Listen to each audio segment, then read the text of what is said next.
اپنی تجارت کی وجہ سے میں کام کیا کروں گا؟ میں تو غریب فقیر ہو جاؤں گا۔ اپنے بچوں کی وجہ سے، اپنے باپ اور بیٹوں کی وجہ سے، اپنی عورتوں اور بہنوں کی وجہ سے انہوں نے مکہ المکرمہ نہیں چھوڑا اور مدینہ المنورہ اللہ کے کہنے پر اور نبی کے کہنے پر نہیں پہنچے۔ چنانچہ انہی کے بارے میں میرا رب ارشاد فرماتا ہے، اے میرے نبی، اے میرے محبوب، ان سے کہہ دیجئے کہ اگر اپنے باپ اور بیٹوں کی وجہ سے، اپنی اولاد اور بیویوں کی وجہ سے، اپنے بہن اور تجارت میں گھاٹا اور نقصان ہونے کی وجہ سے اگر یہ میرے حکم کو نہیں مانتے، ہاں، اور اپنے مال کو اور اپنی جان کو اللہ اور اس کے رسول اور اللہ کے راستے میں قتل و قتال کرنے کے لیے اگر یہ اپنے مال کو، اپنے آپ کو قربان نہیں کرتے، تو ان سے کہہ دو اللہ کے عذاب کا انتظار کریں، اللہ کے عذاب کا انتظار کریں، اللہ کے عذاب کا انتظار کریں۔ وہ سبق میرے اور آپ کے لیے بھی ہے۔ ہاں، اگر میں اور آپ اپنے دین کے لیے، اپنے اسلام کے لیے اپنے مال کی محبت زیادہ کرتے ہیں، اپنے بیٹوں کی محبت زیادہ کرتے ہیں، تجارت ٹھپ ہو جائے اس وجہ سے میں اور آپ بولنے سے بچتے ہیں، ڈرتے ہیں، تو پھر اللہ کا فیصلہ سن لیجئے۔ میرا اللہ ارشاد فرماتا ہے، ان سے کہہ دیجئے کہ ہم میرے عذاب کا انتظار کریں، میرے عذاب کا انتظار کریں۔ بڑی سخت آیت ہے۔ اے مسلمان، خالی نماز پڑھنے کا نام اسلام نہیں ہے، خالی نماز پڑھنے کا نام اسلام نہیں ہے۔ جب تک اللہ اور اس کے رسول کی محبت،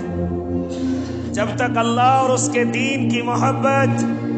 اپنے گھر والوں سے، اپنے بیوی بچوں سے، اپنی تجارت سے، اپنے گھر اور بنگلے سے زیادہ نہیں ہو گئی، تو یاد رکھنا میں اور آپ صرف دکھلاوے کے مسلمان ہیں،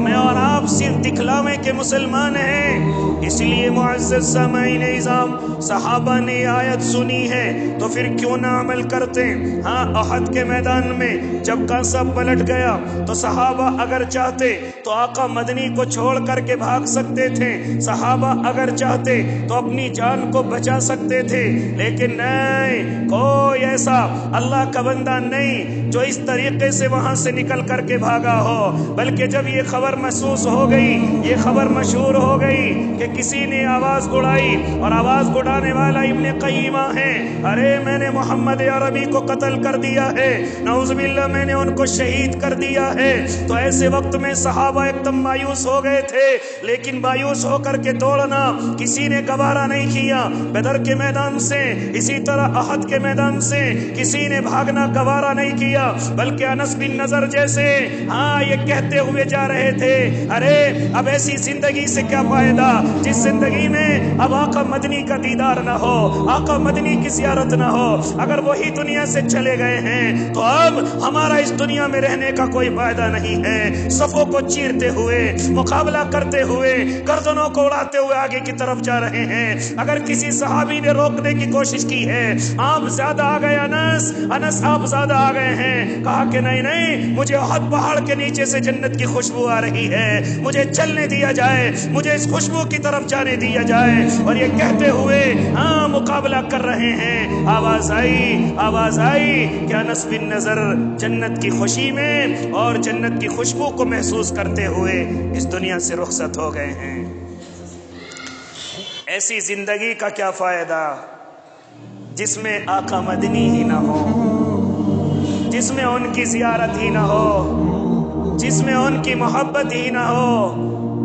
اللہ کے نبی صلی اللہ علیہ وسلم ایک پتھر لگنے سے پیچھے کی طرف گرے ہیں، کافروں نے یک بارگی حملہ کرنے کی کوشش کی ہے، لیکن میرے آقا نے اعلان کیا،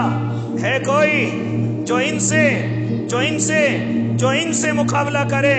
ہے کوئی جو میری ڈھال بن کر کے کھڑا ہو جائے؟ ایک نہیں بلکہ 7 انصاری صحابی، 7 اللہ کے دیوانے صحابی اللہ کے نبی کے سامنے آتے، مقابلہ کرتے، گردن الگ ہو جاتی، مقابلہ کرتے، گردن الگ ہو جاتی، یہاں تک کہ 7 کے 7 صحابہ جامع شہادت نوش کر گئے ہیں، جامع شہادت نوش کر گئے۔ اللہ کے نبی سب کو دعا دیتے جا رہے ہیں۔ اب 2 صحابی بچے ہیں، ایک حضرت طلحہ اور ایک حضرت سعد بن وقاص۔